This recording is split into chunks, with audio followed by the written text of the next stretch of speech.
फेसबुकमा story highlights अथवा collection कसरी राख्ने आफ्नो प्रोफाइलमा।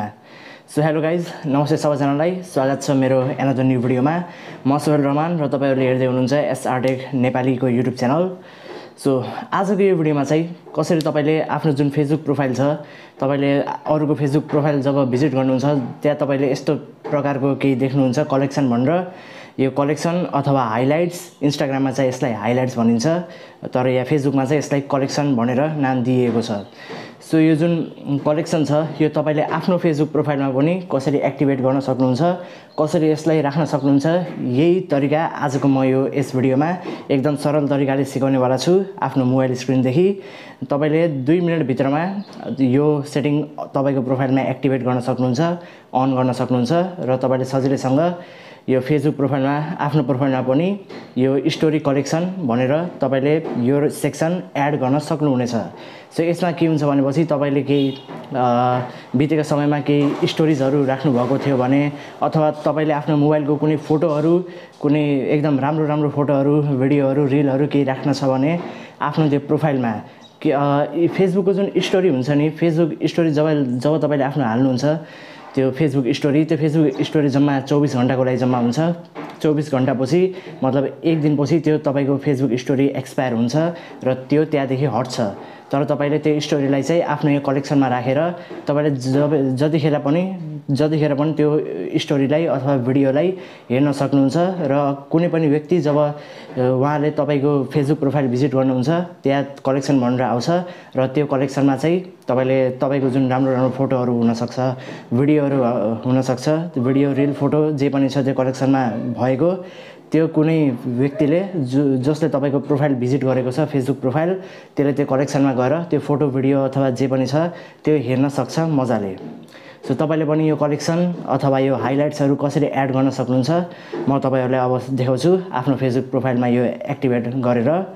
सो अगर आजको यो भिडियो राम्रो लाग्यो भने, यो अगर काम गरेछ भने भिडियोलाई लाइक र च्यानललाई सब्सक्राइब अवश्य गरिदिनु होला, किनकि यो च्यानलमा मैले तपाईँले यस्तै राम्रो राम्रो हेल्पफुल भिडियोहरू दिनदिनै बनाइरहेको हुन्छु र नोटिफिकेसन बेल आइकनलाई पनि अलमा प्रेस गरेर सेट गरिदिनु होला। सो आजको यो भिडियो स्टार्ट गरौँ। फेसबुक प्रोफाइलमा हाइलाइट्स लगाउनको लागि के गर्नु पर्यो भनेपछि पहिला आफ्नो यो फेसबुक एपलाई ओपन गर्नुहोस् र यो चाहिँ मेरो अर्को प्रोफाइल हो, यो मेरो अर्को फेक आइडी हो सोहेल रहमान भनेर। र अब तपाईँहरूले यो जुन हेर्नुभएको छ एडिट पब्लिक डिटेल्स भनेर यो अप्सनमा एकचोटि क्लिक गर्नुहोस् एडिट पब्लिक डिटेल्समा। र यहाँ आइसकेपछि हल्का तलतिर जानुहोस् र हल्का तलतिर स्क्रल गरेपछि यहाँ एउटा अप्सन हेर्न सक्नुहुन्छ तपाईँहरूले हाइलाइट्स भनेर। सो यो हाइलाइट्स भनेको कलेक्सन हो, इन्स्टाग्राममा हाइलाइट्स हुन्छ, फेसबुकमा कलेक्सन। र अब यो जुन ट्राई इट भनेर देखाएको छ यो ट्राई इटमा एकचोटि दबाउनुहोस्, ट्राई इटमा। र अब यहाँ चाहिँ आफ्नो ग्यालेरीदेखि त्यो फोटोहरू सिलेक्ट गर्नु जुन तपाईँलाई यो कलेक्सनमा राख्न छ। सो त्यो फोटोहरू तपाईँले यहाँ आफ्नो ग्यालेरीदेखि अथवा यो जुन स्टोरीहरू छन् यो स्टोरीहरू पनि तपाईँहरूले सिलेक्ट गर्न पाउनुहुनेछ। र कुनै पनि ग्यालेरीदेखि आफ्नो फोटोहरू सिलेक्ट गर्नुहोस् जुन तपाईँले कलेक्सनमा राख्न छ, फोटो, भिडियो अथवा जे पनि छ त्यो कुन राख्न मन लाग्छ तिनी फोटोहरू सिलेक्ट गर्नुहोस्। र म यहाँ पहिला आफ्नो यो फोटोहरू सिलेक्ट गर्छु जुन मलाई कलेक्सनमा राख्न छ। र अब तपाईँले आफ्नो फोटोहरू सिलेक्ट गरेपछि यो जुन नेक्स्ट भन्ने बटन छ तलतिर, यो नेक्स्ट भन्ने, यसमा एकचोटि दबाउनुहोस् नेक्स्टमा। र यो नेक्स्टमा गरिसकेपछि नेक्स्टमा क्लिक गरेपछि यो जुन टाइटल छ यसमा टाइटल तपाईँ लेख्न पनि सक्नुहुन्छ, नलेखे पनि केही फरक पर्दैन। अब केही गर्न पर्दैन, तपाईँहरूले फोटोहरू सिलेक्ट भयो र अब यो सेभमा क्लिक गरिदिनुहोस्। यो जुन तलतिर सेभ छ यो सेभ, यसमा एकचोटि दबाउनुहोस् र यो अब तपाईँको कलेक्सन अपलोड हुँदैछ। तपाईँको यो कलेक्सनमा यिनी फोटोहरू अब जान्छ। एकचोटि यो पुरै अपलोड हुन दिनुहोस्, यो कलेक्सनमा यो अपलोडिङ हुँदैछ, सेभिङ हाइलाइट। र अब यो चाहिँ अपलोड हुन्छ। ल गाइज, यहाँ तपाईँहरूले हेर्न सक्नुहुन्छ कलेक्सन भनेर आइसक्यो। म फेरि एकचोटि ब्याक जान्छु र म यो रिफ्रेस गर्छु आफ्नो फेसबुक अकाउन्टलाई र यो प्रोफाइलमा तपाईँहरूले हेर्न सक्नुहुन्छ कलेक्सन भनेर आइसकेको छ यो मेरो अर्को प्रोफाइलमा। सो यो प्रोफाइलमा मैले कलेक्सन हालिसकेँ, यी कलेक्सन भनेर अब म यहाँ जान्छु र तपाईँहरूले हेर्न सक्नुहुन्छ मैले यो 2टा फोटो चाहिँ आफ्नो कलेक्सनमा राखेको छु। अब त्यो तपाईँको मर्जी कतिवटा त्यो फोटोहरू राख्न छ, भिडियोहरू जे राख्न छ त्यो राख्नुहोस् र यसरी चाहिँ तपाईँले यो कलेक्सन राख्न सक्नुहुन्छ आफ्नो फेसबुक प्रोफाइलमा।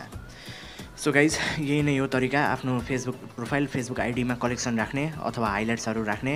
सो फ्रेन्ड्स, यही नै हो तरिका आफ्नो फेसबुक प्रोफाइलमा यो कलेक्सन भन्ने फिचर एड गर्नलाई, कलेक्सन हाइलाइट्स राख्नलाई। सो आजको भिडियो राम्रो लाग्यो भने च्यानललाई सब्स्क्राइब र यो भिडियोलाई सेयर पनि गरिदिनु होला र कमेन्टमा पनि केही लेख्नु होला यो यो ट्रिक काम गरेको छ भने अथवा यो अगर केही समस्या आइरहेको छ भने कमेन्टमा भनिदिनुहोस् म तपाईलाई रिप्लाई गर्छु तपाईको के प्रब्लम आइरहेको छ त्यसरी चाहिँ सल्भ गर्छु र आजको भिडियोमा यति नै हस्त नमस्ते धन्यवाद जय नेपाल।